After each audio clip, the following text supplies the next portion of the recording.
It was supposed to be the most beautiful day of her life. A ceremony born out of every fairy tale dream, pristine white gown, a garden bathed in sunset gold, the soft sound of violins floating through an enchanting scene. And beside her, the man she once believed was her destiny, Ethan Rivers. Sienna Monroe stood at the grand entrance of the hall, fingers gently gripping her bouquet of white orchids. Her long veil brushed the ground like silk lifted by the breeze. On her lips was a soft smile just tender enough to hide the trembling in her chest. Every detail had been meticulously planned down to the last flower. Crystal glasses glimmered on the tables. The aisle was lined with floral arrangements like a royal procession. Guests from political figures to childhood friends admired the elegance, the perfection. Cameras flashed. Videos rolled. And everyone's eyes were on her, but hers were only on Ethan, her groom, in a custom-tailored tuxedo hair neatly styled with that polished smile he always wore. From a distance, they seemed the perfect couple. But to those observant enough, something was missing in Ethan's eyes. No love, only pride. As if Sienna wasn't the woman he loved, but the final act in a play he had written and directed. And when the ceremonial bell rang, no one knew that just minutes later that gown would no longer symbolize joy, but become living proof of a public betrayal. The ceremony unfolded just as rehearsed. The rings were exchanged. Vows were spoken under the golden hue of dusk. And then the music softened, ushering in the moment everyone anticipated the groom's toast. Ethan stood champagne in hand. That familiar, charming smile still lingered on his face like a well-worn mask. But to Sienna, it suddenly felt alien. She looked at him with hopeful eyes, expecting something tender, a thank you, a sweet memory, or simply, I love you. But Ethan chose something else. He gently tapped his glass. The sound echoed through the vast hall, commanding attention. The room fell silent, ready to raise their glasses. Then he began, I've always said that love is an investment. An awkward ripple of laughter followed an attempt to match what they assumed was a joke. Time, patience. And let's be honest, money. Sienna's face froze. She didn't understand what he was doing. No one did. But Ethan continued, eyebrows arched with smug arrogance. Look around. Custom dress from Italy. Gold cutlery from France, flowers flown in from the Netherlands. Nothing spared. Because my wife, she deserves the best, right? His words sounded like praise, but his tone dripped with sarcasm and calculation. Sienna couldn't move. Her lips parted, but no words came. The man she had just promised her life to was crushing her in front of everyone. Ethan sipped his drink calm like he had just delivered a flawless performance. But what he didn't see was someone rising behind him. Not to applaud, but to end the show. A chair scraped softly across the marble floor. No one laughed anymore. At the back of the hall, a man stood, his frame straight as a blade honed by battle.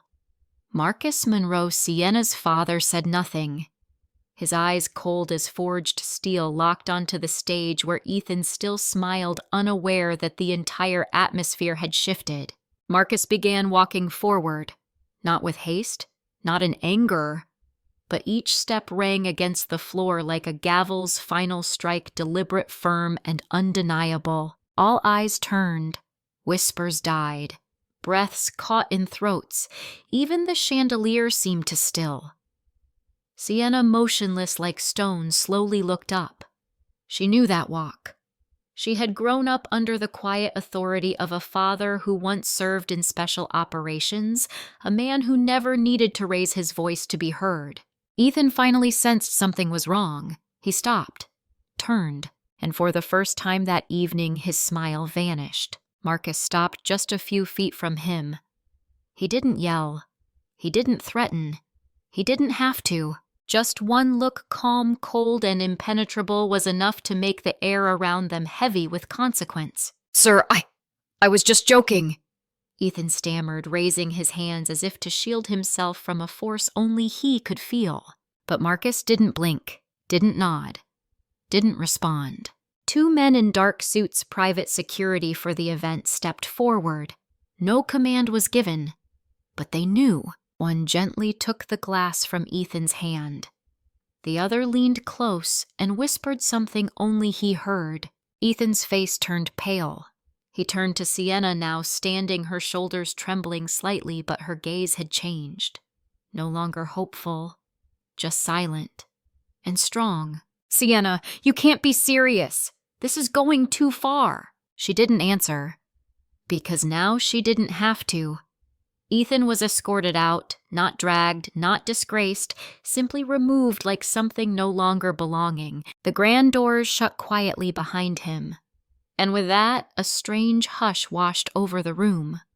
No more whispers, no more music. Only a heavy silence, one that didn't demand noise to leave an impact. Sienna stood in the center of it all, amid fallen flowers, stunned guests, and camera lights still blinking though no one dared move. The woman humiliated before the world now stood tall, head lifted high, as if every broken piece had become the stones she now walked upon. Her hands, once trembling, rested calmly at her sides. Her eyes, once glossed with tears, now glowed with a light that could not be mistaken for pity. She was no longer the girl waiting to be protected, no longer the bride hoping to be cherished. She was the only one left whole, from a wedding that had crumbled in form but had given birth to something far more profound. Sienna and no one else had become her own protector. In the corner, Marcus Monroe stood with folded arms, no longer the father shielding his child, but the witness to a daughter who had grown not through marriage, but through silent defiance. A woman approached Sienna's childhood friend, reaching to offer comfort. But before she could speak, Sienna gently raised her hand and softly smiled. "No need, I'm fine." Not fine in the way people say to hide pain, but fine in the way steel is fine after fire. The celebration didn't continue. No dancing, no toasts, but no one left. The room felt suspended in time, as if everyone knew they had just witnessed something that could never be recreated. Not a failed wedding, but a coming of age etched not in vows but in silent courage. Sienna walked slowly toward the exit, her pristine white gown trailing behind like a fallen crown, no longer a symbol of fantasy, but a banner of freedom reclaimed.